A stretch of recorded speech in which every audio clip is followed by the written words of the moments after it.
मौलूद मुक़द्दस हयात अक़दस और फ़ाते अजल खुदाम यसू अलमसीह के नाम में आपकी सलामती हो। मेरे अजीज़ों, अक्सर माँ बाप को मैंने देखा है कि वो इस बात का जिक्र करते हैं कि हम अपने बच्चों के लिए सब कुछ वो करते हैं, लेकिन फिर भी ये उस तरह से शुक्रगुजार नहीं होते हैं।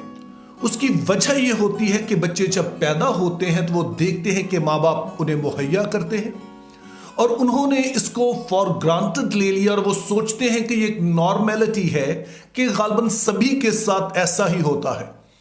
और वो उन बच्चों से वाकिफ नहीं हैं जो यतीम हैं, जिन्हें बहुत कुछ करना पड़ता है अपने आप को बचाने के लिए। वो उन बच्चों से भी वाकिफ नहीं है जो कि गालिबन उनके माँ बाप तो हैं, लेकिन उनके साथ उन्हें सख्त मेहनत करना पड़ती है ताकि 2 वक्त की रोटी मिल सके।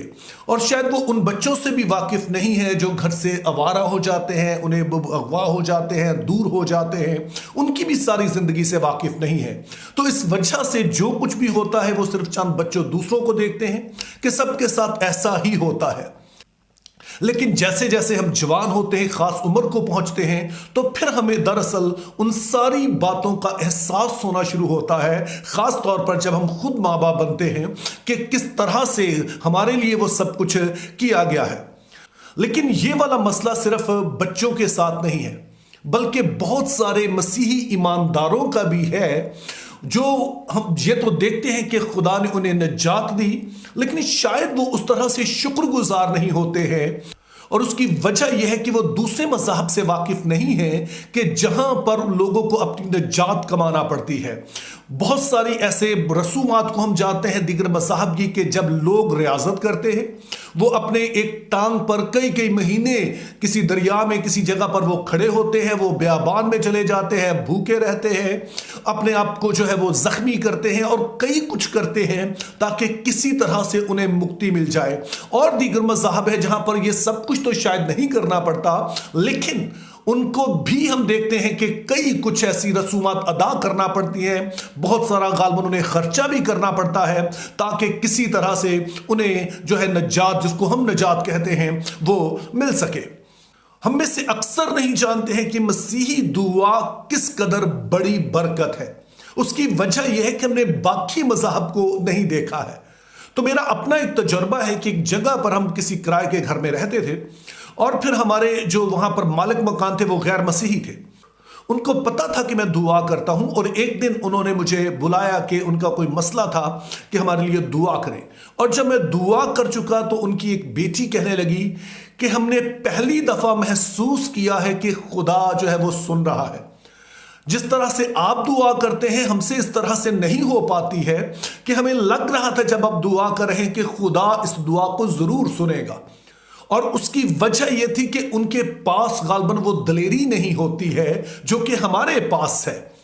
गैर कौमों की दुआ किस तरह की होती है, उसकी एक मिसाल आप बाल के पुजारियों से ले सकते हैं।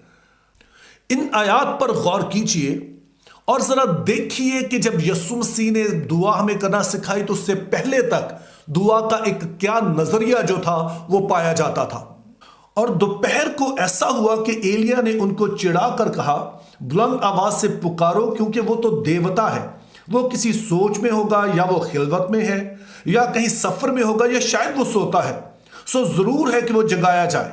तब वो बुलंद आवाज से पुकारने लगे और अपने दस्तूर के मुताबिक अपने आप को छुरियों और निश्चरों से घायल कर लिया, यहां तक कि लहू लहान हो गए। वो दोपहर ढले पर भी शाम की कुर्बानी चढ़ाकर नबूवत करते रहे, पर ना कुछ आवाज हुई, ना कोई जवाब देने वाला, ना तवज्जो करने वाला कोई था। ये आयात जो हमने पढ़ी है ये उस मशहूर वाक़े की है कि जब एलिया और बाल के पुजारियों का सामना होता है। और यहां पर हमें दिखाया गया है कि बाल के पुजारी किस तरह से समझते थे कि उनकी दुआ सुनी जाएगी। ना सिर्फ वो बुलंद आवाज से पुकारते हैं, बल्कि वो अपने आप को लहू लहान कर लेते, आपको छुरियों से और जो भी उनके पास ऐसे औजार थे उससे अपने आप को जख्मी कर लेते हैं, ताकि उनका देवता बाल उनकी इस काबिले रहम हालत को देखकर उनकी किसी तरह से सुन ले और उनको कोई जवाब दे ले। ये उसी तरह से है कि जैसे आप अगर पाकिस्तान में आपने देखा हो तो बहुत सारे भिखारी होते हैं जिनमें से अक्सर लोग जो है वो अपनी माजूरी को सामने लाते हैं ताकि दूसरे लोग उन पर तरस खा के उन्हें कुछ दे दें। कुछ तो ऐसे भी होते हैं कि जो माजूर नहीं होते हैं, वो ठीक ठाक होते हैं, लेकिन वो अपने आप को जख्मी कर लेते हैं, अपने आप को माजूर बनाने की एक्टिंग करते हैं या कुछ भी ऐसा, ताकि लोग किसी तरह से उन्हें कुछ दे सके। जब एलिया बाल के पुजारियों से बात करता है तो उन्हें यही कहता है, और दरअसल वो ऐसा करते भी हैं। वो यही कुछ करते हैं कि किसी तरह से वो देवता जो है वो उसके तवज्जो हम पर हो जाए, वो किसी तरह हम पर नजर कर ले और हम पर तरस खा के हमारी दुआ सुन ले। अब जब हम दुआए रुबानी को देखते हैं तो इसका कॉन्टेक्स्ट बड़ा दिलचस्प है। दुआए रुबानी का जो सियाको सबाक है वो हमें मुकद्दस लूका के इंजीली बयान में मिलता है। आइए जरा इन आयात को देखते हैं। फिर ऐसा हुआ कि वो किसी जगह दुआ कर रहा था। जब कर चुका तो उसके शागिर्दों में से एक ने उससे कहा, ऐ खुदावन, जैसा यूहन्ना ने अपने शागिर्दों को दुआ करना सिखाया तू भी हमें सिखा। उसने उनसे कहा, जब तुम दुआ करो तो कहो, आए बाप, तेरा नाम पाक माना जाए, तेरी बादशाही आए। अब ये बड़ी दिलचस्प बात है कि यीशु मसीह के शागिर्द उससे कहते हैं कि हमें दुआ करना सिखा। हमें याद रखना है कि वो सारे यहूदी थे, वो बचपन से ही दुआएं करना जानते थे, लेकिन जब उन्होंने यीशु को दुआ करते देखा तो उन्होंने देखा कि यीशु उस तरह से दुआ नहीं करते हैं जैसे बाकी सब करते हैं। इसीलिए उन्होंने यीशु मसीह से कहा कि तू हमें दुआ करना सिखा। तो यीशु इनकी दरख्वास्त को सुनकर उन्हें बताता है कि दुआ करने का ठीक तरीका क्या है, और उसमें पहली चीज वो जो जोर देते हैं वो कहते हैं कि तुम जब उसके पास जाओ तो उसे बाप कहो, और सिर्फ बाप कहो नहीं बल्कि तुम ये समझो कि तुम एक ऐसे खुदा के पास जा रहे हो जो बाप ही की तरह तुम्हारी फिक्र करता है। वो किसी ऐसे देवता की तरह नहीं है जिसे तुम्हें दिलचस्पी ना हो, वो ऐसे देवता की तरह नहीं है जिसको तुम्हें जगाना पड़े, वो किसी ऐसे देवता की तरह नहीं है जिसके सामने तुम्हें काबिले रहम हालत बनाकर जाना पड़े, अपने आप को जख्मी करना पड़े, बल्कि जैसे एक बच्चा अपने बाप से मुखातिब होकर अपनी जो जरूरतें हैं उसके सामने रखता है। और एक बच्चा जब अपने बाप से कोई चीज कहता है तो वो ये नहीं सोच रहा होता कि मुझे मिलेगी या नहीं मिलेगी।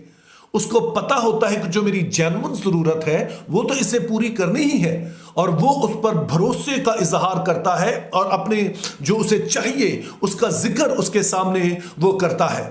तो जहां पर बाकी बातों में बाइबल मुकद्दस का फलसफा बहुत मुख्तलिफ है, इसी तरह दुआ के ताल्लुक से भी है। ये जानकर कि सभी को ये दलेरी नहीं है, बहुत सारे मज़ाहब में लोगों को अपनी हालत काबिल रहम बनाना पड़ती है, बहुत सारों को कमाना पड़ता है, और वो इसी फिक्र में लगे रहते हैं कि किस तरह से अपने माबूद को, अपने खुदा को किसी तरह से वो खुश करें और उन्हें राजी कर सके। लेकिन हमें पता है कि बाइबल मुकद्दस हमें बताती है कि ईमान के बगैर उसे पसंद आना नामुमकिन है, यानी ये भरोसा करके कि हमारा रिश्ता उसके साथ है। सो मेरे अजीजों, जहां पर हम बाकी बातों के लिए शुक्रगुजारी करते हैं, इस इख्तियार के लिए कि जिस तरह से, जिस दलेरी से हम दुआ कर सकते हैं, उसके लिए भी हर रोज शुक्रगुजार हो। हर किसी के पास ये दलेरी नहीं है। हर कौम जो है वो इस फिक्र में लगी है कि अपने माबूद को मतवज्जो करे, अपने माबूद को खुश करे, लेकिन हमें बताया गया कि हमारा खुदा सिर्फ एक बात से खुश होता है, और वो है कि ईमान के बगैर उसे पसंद आना नामुमकिन है। जब ईमान से उसको अप्रोच किया जाता है, उसकी अच्छाई पर भरोसा करके, उस रिश्ते पर भरोसा करके, तो इससे ज्यादा कोई और चीज उसे खुशी नहीं देती है। आज अब अपना दिन गुजारते हैं तो इस एहसास के साथ कि हम दूसरों से मुख्तलिफ हैं, चाहे कोई भी पहलू हो उससे मुख्तलिफ, और उन्हीं में से एक दुआ है कि जिसको जब हम करते हैं तो हमारा रवैया जो है वो दूसरों से बिल्कुल मुख्तलिफ होता है। Think biblically, live purposefully, have a very good day.